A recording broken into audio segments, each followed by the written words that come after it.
it's dangerously accurate. I'm pretty.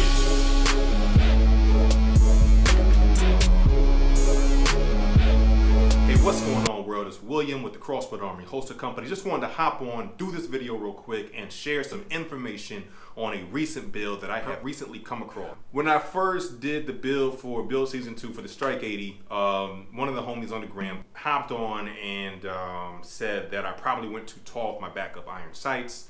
Said, y'all dope, word up, yada, yada, yada. When people hop on and give me advice, man, I'm not gonna front. It goes in one ear and out the other if I'm not asking for it. And that's not a diss to say, yo, don't say anything, because the homie was right. He was right. By the time I got the optic in, because I ordered the optic last, I did notice, like, man, yeah, these ZEV slides are cut really low, causing that optic to sit significantly lower than it did on the Midnight Ride. I'll show you the Midnight Ride here in just 1 second. Boom, that's the Midnight Ride right there.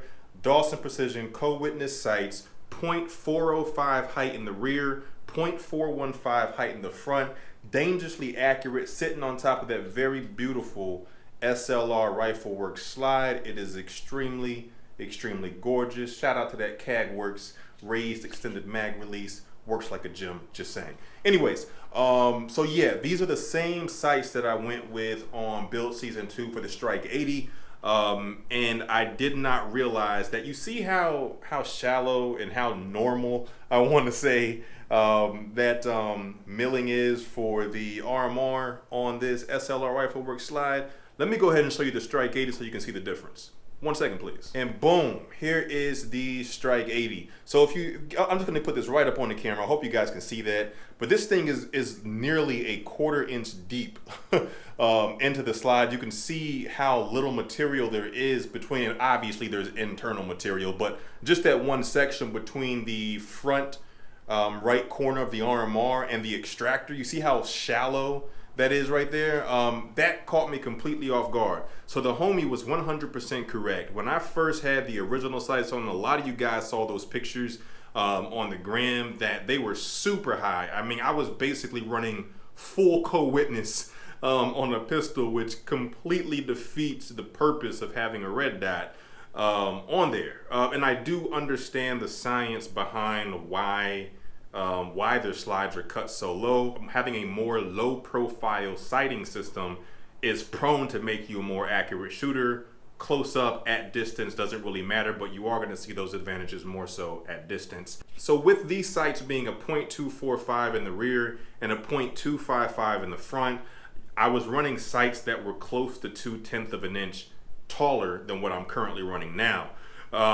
And so what I ended up discovering after a bunch of bro science, I literally pulled out my digital calipers and I was measuring, you know, with the calipers, how much clearance there was over the base of the optic for my sight picture. And I was like, wow, yeah, this is a whole lot of room to have to cut down. So I went back to Dawson Precision's website, and this is actually after I ended up looking up the original factory specs for like Glock sights, which are stupid, by the way. I don't understand. It's like a 0.235 rear and a 0.115 front, something stupid like that. But in any event, so Dawson Precision has 2 options. One, you can actually order custom heighted sights for your pistol, or you can hand select the sight height, excuse me, for your rear and for your front post.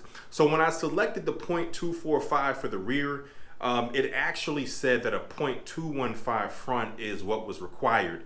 What I noticed again with the original co-witness sights for Dawson Precision is that the front sight is 0.010 higher than the rear sight. So there's a 0.010 offset between the front and the rear, and again, that makes the front higher instead of again with the rear sight suggesting or requiring a lower front sight. So what I ended up doing was just taking that 1/100th of an inch variance, and I applied it to my co-witness setup. So again, I went with a 0.245 rear and a 0.255 front to mimic that same exact offset that I have. I re-zeroed my optic to make sure that it's perfect. And it's dangerously accurate. I'm pretty sure that Dawson Precision, being as precise as they are with their optics, with their sights, I have no intentions on using anybody else's sights going forward, but that's just my own personal preference. So I don't know what the purposes of having a lower front sight. At this point, I don't have any guns in which the front sight is lower, so I don't have any experience with those pistols. If you do, please drop a comment down in the comment section. But in any event, again, so yes, yo, the Zev slides, and I've noticed a bunch of other slides are also cut very low like that. And again, you do have that option through Dawson Precision to get hand selected sight heights. And again, I know if you go select that .245 rear, it's gonna say that it requires a .215 front, but I can confirm that it is dangerously accurate on a co-witness setup.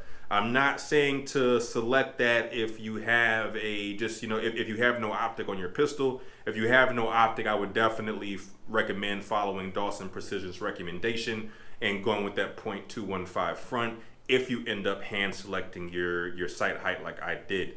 But in any event, y'all, I just wanted to hop on and share that little bit of knowledge. I know I never showed you guys, but the mag is empty, gun is empty magazine back in the gun. We're gonna go ahead and drop that home, put that in a safe direction. I'm going to drop that back in the holster. But yo, I hope this video was moderately helpful to anybody building a gun or has gotten caught with the whole, oh man, yo, I thought you need co-witness for suppressor height sights when you're running an optic. Not when you got a fancy smancy Zev slide or anybody else that has an extremely low optic cut, yo. But anyways, as always, conceal your weapon, not your faith. Love y'all. I'm gonna leave now.